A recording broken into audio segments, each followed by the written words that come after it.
Una vivienda no es una casa, de la misma forma en la que una escuela no supone en sí la educación o un hospital no conlleva por sí solo la salud de las personas. Incluso la educación se da en espacios ajenos a las aulas, y la salud también puede garantizarse fuera de los sanatorios. Lo mismo ocurre con el derecho a la vivienda. Normalmente pensamos en una casa porque somos seres adictivamente visuales. A pesar de contar con 5 sentidos, dependemos de las imágenes incluso para pensar y razonar. Cuando se nos menciona un derecho, aparece en nuestra mente una imagen preseleccionada que nos representa su contenido. Por ejemplo, un periódico para la libertad de expresión o un mazo de juez para el acceso a la justicia. Esto ocurre porque los derechos son complejos. Al componerse de elementos materiales e inmateriales, optamos por representarlos a partir de los primeros. El derecho al voto, por ejemplo, requiere de urnas, elemento material, pero también de un proceso de debate político en la sociedad durante las campañas, aspecto inmaterial. Al momento de representarlo, probablemente elegiremos una hoja con una X marcada entrando en una urna. Ni hablar del derecho a la no discriminación, que quizás sea el que nos exige mayor creatividad para plasmarlo en una sola imagen. En ese universo de inmaterialidad y signos, el derecho a la vivienda tal vez es el más arraigado a su tótem para el imaginario colectivo. Pensamos en vivienda y pensamos en una casa, pero no es lo mismo. Una casa abandonada o una casa en obra negra siguen siendo casas, aunque no haya personas en ellas. Pero si hablamos de vivienda, hablamos de gente habitando. El derecho a la vivienda podría definirse como el derecho a habitar un espacio y habitar la situación de calle. No importa si la casa o departamento no es una propiedad a nuestro nombre, si ahí habitamos, ahí es donde ejercemos nuestro derecho a la vivienda. Hago una advertencia preliminar que será desarrollada a detalle a lo largo de este audiolibro.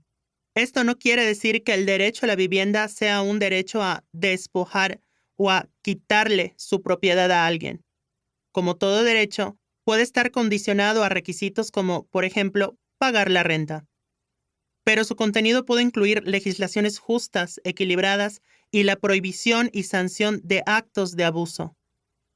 Todo esto se desarrollará con mayor detalle, sobre todo en el capítulo dedicado a la Ciudad de México. En mi libro El derecho a la vivienda en México, derechos homónimos, Tirant-Loblanche 2022, propuse que en nuestro país existen 3 formas distintas de entender el derecho a la vivienda. En realidad, se trata de 3 derechos a los que indistintamente hemos llamado derecho a la vivienda, es decir, 3 derechos homónimos. Cuando un mismo concepto tiene 3 significados diferentes y no somos conscientes de esto, la comunicación se hace complicada. Es por esta confusión por la que los debates públicos sobre la vivienda se ven constantemente entorpecidos, porque cada interlocutor está hablando de un derecho distinto.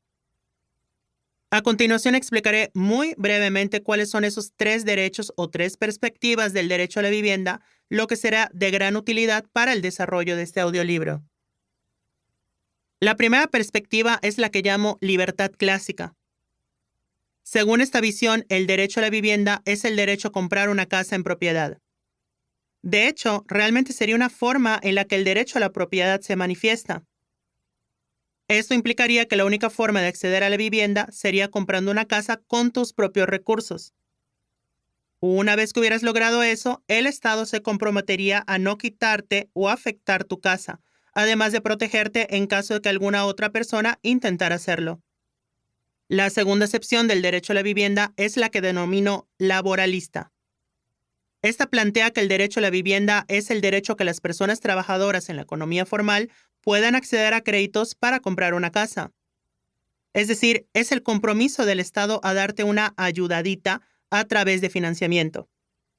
En las últimas décadas, esa ha sido la labor de instituciones como el Fondo de la Vivienda del Instituto de Seguridad y Servicios Sociales de los Trabajadores del Estado, FOBISTE, o el Instituto del Fondo Nacional de la Vivienda para los Trabajadores, Infonavit.